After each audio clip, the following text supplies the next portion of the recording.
Hey everyone, and welcome back to another episode of Retro Wednesday. Now, I'm not sure if you know or not, but this year marks the 25th anniversary of LEGO Star Wars. Not just the video game, but the franchise as a whole. Yes, back in 1999 is when they launched their first set. So today, to commemorate that, we're going to be taking a look at the original LEGO Star Wars. So without any further ado, let's hop right into this.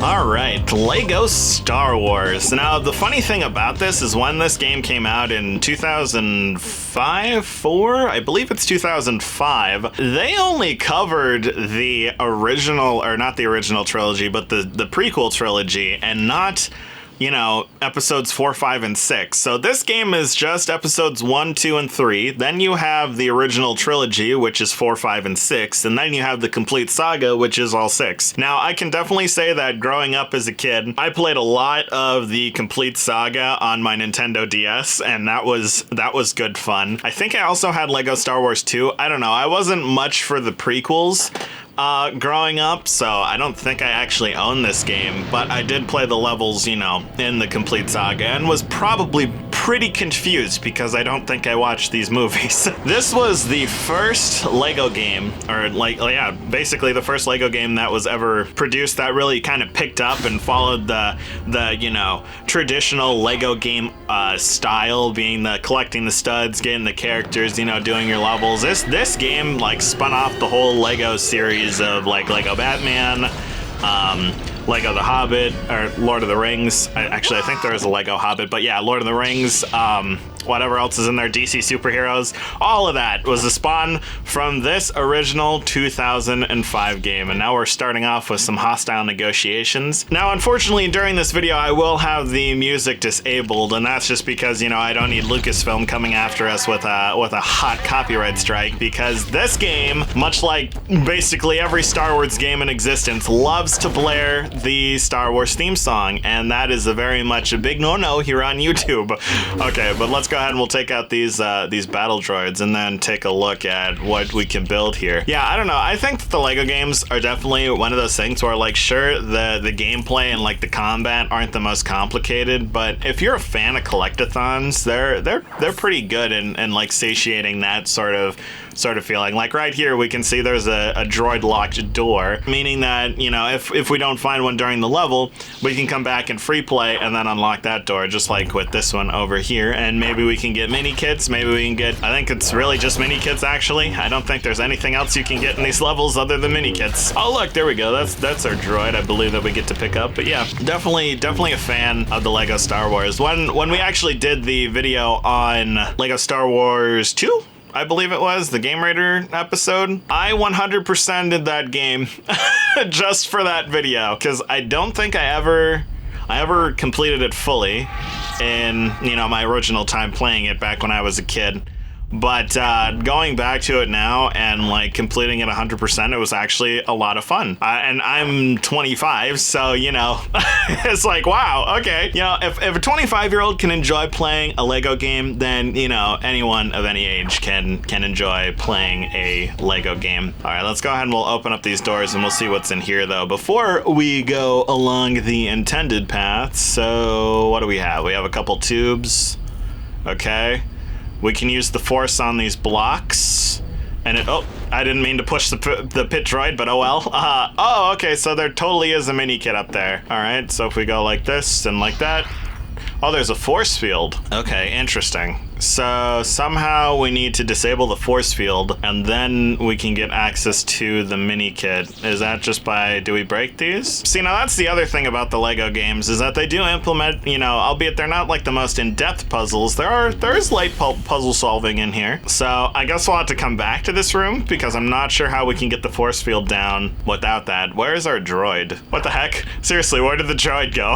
Like, it was here a moment ago, and now he's just completely gone. Where did he disappear off to? Oh, what is this? Oh, see, look, here we go. This is our whole thing, light puzzle solving. Oh, actually, can I go up there? Goes up a little bit? No? Nothing?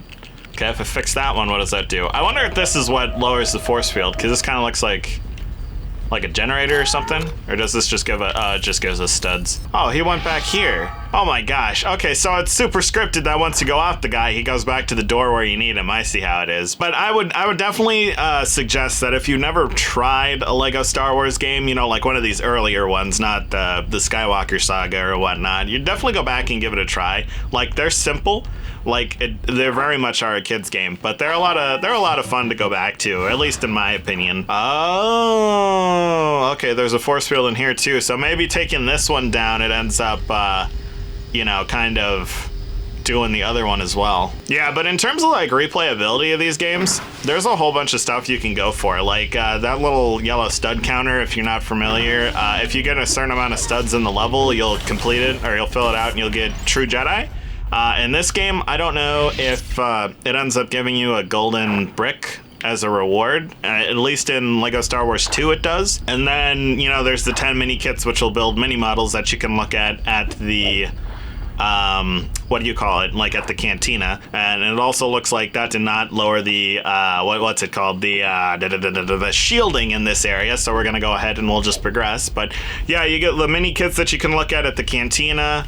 You know, you can unlock characters and stuff. It's pretty advanced, and I kind of like how in this game it uses the like Dexter's Diner instead of the episode 4 cantina. I feel like that's a nice little change of pace, because you seem to see that everywhere in media. So if we do that, there we go, get that mini kit. That's probably not how we were intended to do it. We were probably supposed to use the force on some blocks, but given a nice little bit of strafe jumping, you can get that one early. And we'll go ahead and we'll take care of these battle droids.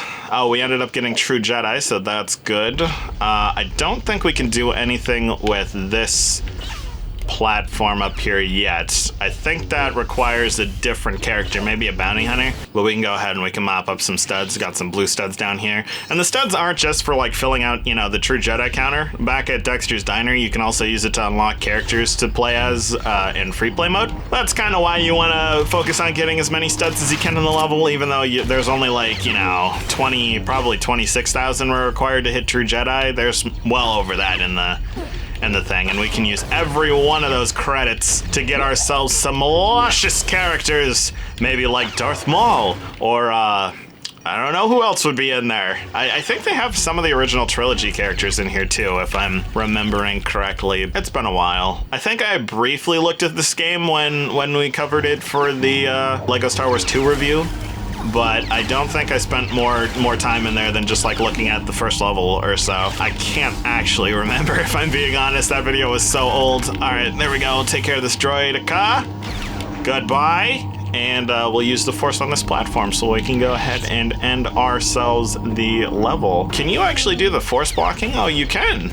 So they did have that in this game. I didn't know if they actually had that. But yeah, the combat in this is like, you know, completely different to that of the Skywalker Saga, because the Skywalker Saga, you got health bars and, you know, a more intricate, arguably, like combat system, and here you kind of just smack it until they die. It's kind of like you know, like the early 90s beat 'em up style of combat. And why can my droid not go up on that thing?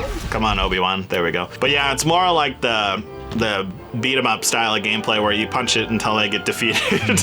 All right, and that ended up completing episode 1, I guess part 1? Chapter 1? Do they call them chapters in this? I think they call it chapters in this. Oh, they're called super kit pieces in this. They changed it to mini kits in Lego Star Wars 2. 1 of 17. 1 of 17 super kit pieces? What is that? What is super kits? What is that? Oh, so these are mini kits. So what is a super kit piece? Is that I think is something that's completely exclusive to this game. I don't think they had that in Lego Star Wars 2. All right, so we can either continue the story or go back to Dexter's Diner. I say let's go ahead and we'll head back to the diner, and then we'll take a look at, you know, kind of what's going on around there. I think we might start Attack of the Clones as well, because personally, I think that the introduction of the Clone Troopers was probably the best of the Star Wars films, and I would rather do that than a Phantom Menace. But let's go ahead and we'll skip past this because, you know, what's the text crawl without our lovely Star Wars thing? We have Obi-Wan Kenobi showing up on Camino with his very, very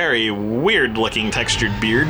I don't know why that looks so weird. Just to be frank, we're actually playing this on a Xbox 360 via the original Xbox emulator, so that, you know, if you guys wanted to, you know, potentially try this for yourselves, you don't have to worry about getting an Xbox 360 version or any of that sort of thing. You can just go ahead and get the Xbox disc for $5 and then play it on your 360, which I know that some of you out there don't own original Xboxes. I would highly advise getting one. It's an excellent console, and there's a lot of games that aren't backwards compatible on 360 for it. But I get, you know, we're in the day and age where composite or component cables are not the way to go anymore. So yeah, if that's definitely your problem with getting an original Xbox, you could totally get a 360, and it seems to be working. It seems to be working just fine. Although I do have to say that sometimes you do run into issues. Like, I'm pretty sure that weird outline on Obi-Wan's beard was a emulation problem and not a normal thing. Okay, so what's going on here? Just puzzles? We're here on Camino doing puzzles. We hit the button, and is this supposed to be like a genetic code or something? Is there actually combat on this level is the real question. I think like I vaguely remember this from the complete saga. And that's the other thing, like, if you don't play the original version, like, stuff changes between this and the complete saga. For instance, I think the character models changed. They swapped them out for different ones. Some level, I don't know if a level was cut. I feel like a level was either cut or was extremely altered, but yeah, I'll definitely leave that up to someone else that has a little more, you know, experience in the field of cut and or missing content. Yeah, I cannot get over how bad Obi-Wan's beard looks. Like, why is it, oh my god, that time that was like full blackness on the side of his face. What the hell? R4, stop running away from me. I want to switch to you so you can close these things. Oh my god. Now this is gonna be a prime, what do you call it, example of the original combat, where all it is you get a health bar, and you gotta hit him a certain amount of times, and then you're good to go. But luckily for us, we're playing as Obi-Wan, so we can go ahead and we'll just hit him with the bolt deflection, because lightsaber, and end him pretty quick. Yeah, see, this is definitely where the combat differs a heck of a lot between the original games and the Skywalker saga. It's far easier here. What is he doing? Why is he running in a circle? Okay, I don't know why he was running in a circle like that. That's kind of funny. The other thing you gotta love is that the cutscenes for this are like they do enough to get the point across, but they're not like one for one for the, you know, the movies, where it's like you're sitting there for 10 minutes doing whatever. I did not get the super kit piece in this one, so I'm not sure what ended up doing that in the other level. But yeah, with that, thank you guys so much for watching. If you enjoyed, remember to drop a like and make that subscribe button glow so that you don't miss any future content. And if you have any suggestions for future games you'd like to see covered, be sure to drop it in the comments down below or pitch it at our official Discord server. Link down below in case you're interested in stopping by. And with that, I'll see you in the next one.